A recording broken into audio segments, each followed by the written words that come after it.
short that one. Probably like 10, 12 maybe. What's it called again? The AAF. The AAF, American Alliance Football. And then Shaq is an investor in the AAF. Mm-hmm. I wonder how many teams they do got. Let me look this up. I'm interested. I'm very interested. Bill Polian has something to do with it. It was founded by Bill Polian and Charlie Ebersol. Correct. I'm sorry if I'm pronouncing that, botching that name. 8 teams. Total of 8 teams. Oh, yeah. He was the director of the original ESPN 30 for 30. They partner with CBS Sports, NFL Network, and Turner Sports. Founded last year, 10 months ago. What about the XFL next year? Yeah, I'm excited for that. I'm excited for the XFL. You know, I'm honestly football year round. I'm honestly hoping that one of these leagues can give the NFL a run for their money. Because the NFL is a fucking monopoly, and like I don't like how the owners run the league the way they do. Yes. Like the NBA, the players run the NBA. You know what I'm saying? Like the players, they got all the power, and I love that shit about the NBA, where the players can make the decision that they want to do. Yo, I'm about to go here. Trade me. I bet. Speaking of that, do you agree with Clutch Sports, how they can dictate players of where they can go? I love it. You love it? I love it. But when I'll tell you why I love it. There's going to be a rule about it. They're going to try to oversee that. Yeah. They could probably, like next CBA, they could probably try to negotiate some shit. The reason why I love it, though, is because like CJ, I was listening to his podcast earlier, CJ McCollum, the Pull Up Podcast, and he was discussing it, how teams will make decisions that are quote unquote best for them, and nobody blinks an eye at it. But when players do it, it seems like everybody has an issue with it. I'm all with the players. Do what's best for you. I may not be happy of it as a fan. Like if Embiid decides or Ben Simmons says, "Yo, I want to go play for the Lakers," I'm gonna be upset about that. Yo, damn, you leaving my team. But at the same time, I respect it 100%. Do what you feel like is best for you, your family, your brand, what makes you happy, and get your money while doing it. Yeah, like the KD deal, I didn't respect it until, I want to say probably last week, somebody broke it down to me. I'm like, oh, okay, now I understand. 'Cause he could have been traded at any moment and nothing to do about it, you know. Right. So you got the chance to control your destiny. Team.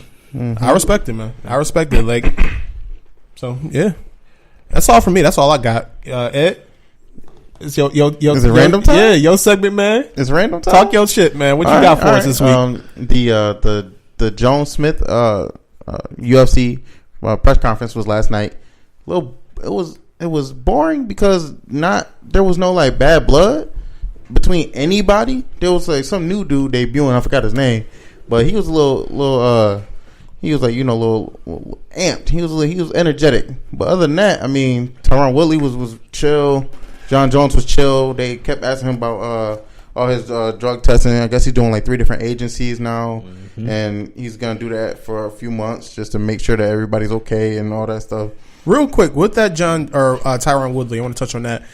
I was listening to the Joe Rogan podcast, and I know y'all seen the sanctions that they put down for the fight that happened with after the fight with Conor McGregor and Khabib, the outside shit that went to the crowd. So, they talked about that last night. Yeah, too. McGregor got fined and suspended for a couple of months. Same thing with Khabib. Yeah, he can fight. He can fight in April. Khabib got suspended for 9 months. Yeah. But he does not want to fight until the rest of his camp is allowed to fight. And that's a year. And Khabib said that he doesn't want to fight in Vegas. He said his next fight he wants to be at MSG. He said he will not fight in Vegas. So he can fight in MSG as soon as possible. Like he can't fight in Vegas for a year. So he can fight anywhere else. Los Angeles, New York. Yeah. After the 9 month suspension. No, before that. No, he said he's not fighting. Oh, okay, I got you. Yeah, his team clear. He said he's not fighting until his team can clear. But the reason why I brought that up, the last person's up to a year. The reason why I brought that up though, the Joe Rogan podcast, they were saying that Khabib next like 3 fights, and then he's probably going to be done. He said that a potential fight with Ferguson, potential fight moving up and fighting GSP, or fighting Tyron Woodley. I want to see that. I'd love to see that Woodley fight. I would love to see that Woodley fight. Woodley, nice, man. Woodley's a fucking beast. They keep shitting on him, and they don't respect that man at all. This is why. Did you see his last fight? Yeah. All right. So in his last fight, he deflected. I think it was 18 or 23 takedowns. It was something crazy. Yeah. It was a big ass number. Side to side. He had the most deflected takedowns in UFC history. He had the least amount of punches thrown in UFC history in that fight. Yeah. That is the reason why him and Dana been having so much issues because it's not entertaining for him. Yeah, because three. You go back his past 3 fights. He was always trying to knock people's head off and all this other stuff. But like he mentioned in that press, the last 3 fights, he literally had an injury that caused him to have surgery. The last 3 fights, so he was never healthy. He was doing, and in two of them was the first round. In that first round of the last fight, he separated his shoulder. Had to go through the whole rest of the joint. The fight before that, he broke his hand. The fight before that, he broke his foot. Like so, he's fighting hurt, and he went through the rest of these fights. This is UFC. This ain't just. I mean, no disrespect to boxing, but like you're using your whole body. It's not just boxing. Like this, like the man's really trying to do what he's got to do, and he's winning. Natural. Like he puts all that other stuff aside for fighting. Like this is his bread and butter right here. And that's why Dana don't rock with him like that, because he be taking so much time off because he's hurt. And then when if Dana thinks he's okay, then he wants to try and schedule stuff, and then he says he's not okay, or he says like, all right, well my camp says I'm not clear yet, but he thinks he's out here just trying to do movies and rap and all this other stuff. Horrible rapper, but like, oh man, yeah. But I mean, like the man's really trying to do what he's got to do, and But if it was anybody else, superstar who was white, he'll just rehab. Yeah, because you see he not comfortable with John Jones yet either.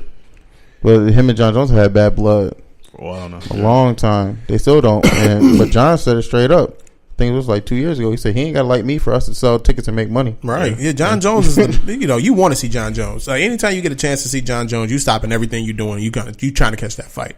It's just that spectacular. Would you be interested in seeing Cormier and Jones? Yeah, I'm interested in seeing it.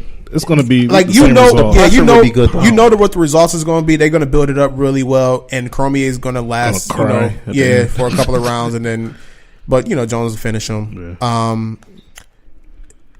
Yeah. I guess we'll see. We'll see what happens.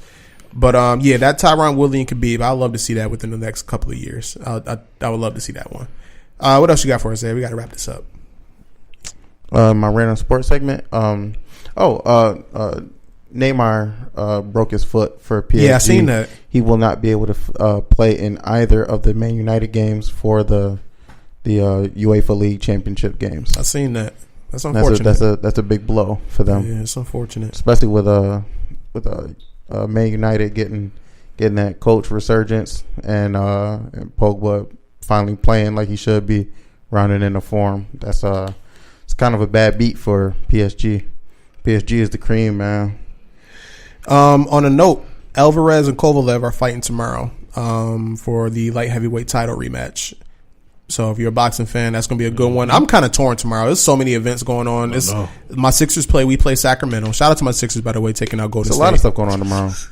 NFL honors, you got that going on. You got that fight going on. Man, it's a lot of shit. The UFC probably got a fucking fight night going on.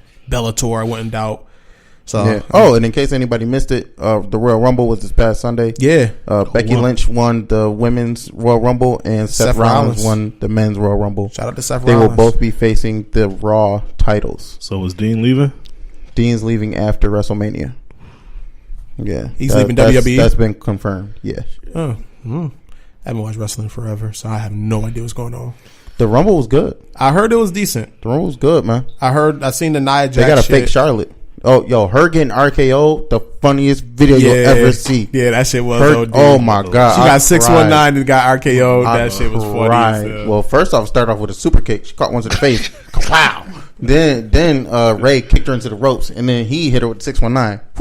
Then he was about to jump and do his little frog splash he be doing, but then all of a sudden the snake came out of nowhere. RKO. Oh my god, I started crying. That was so funny to me. Just watching her get RKO. Funniest shit I've ever seen in my life. All right, boys, we're going to wrap it up here. I want to thank everybody for listening to the Sport Your Enthusiasm podcast once again. So, real quick, if you're listening to this, make sure that you go and like our Facebook page, Sport Your Enthusiasm podcast, sports podcast. We officially have a Twitter page. Hey. Just created that. Okay. You can find that on Twitter at SYE Pod. So, yo, somebody stole SYE Podcast. Really? Yo, I created a Twitter handle and somebody legit stole SYE Podcast. I had to do SYE Pod. And there's some, like, the name is like fucking, like, salt your eyeball or some shit like that, or stuff your eyeball. Wow. And it was made in like 2016. Oh wow. And like got no followers or not following nobody. I was like, yeah, somebody just did this to troll me. That shit is crazy. I'm gonna do a IG page for the joint soon too. IG page coming up soon. Yeah, this and weekend. then also I want to start getting some fan feedback, some fan questions for anybody listening. Show him. So Show him. you can go ahead and what are we looking at? I seen the RK already. Oh, you seen it? Yeah, I seen that shit. I seen it. If you have any questions, any suggestions, you can email us at the Sport Your Enthusiasm Podcast at gmail.com. Now, is that sports or sport? Sport, not plural. Okay. Sport Your Enthusiasm Podcast at gmail.com. Nice. Email us. Hit us up, man. I want to get some fan feedback. I want to be a little bit more active on social media. We're going to double down on this, man. We're going to get this shit rocking. But yeah, thanks for listening to the Sport Your Enthusiasm Podcast. As always, make sure you drink more water. Drink it up. And we're going to holler at y'all next time. Peace out.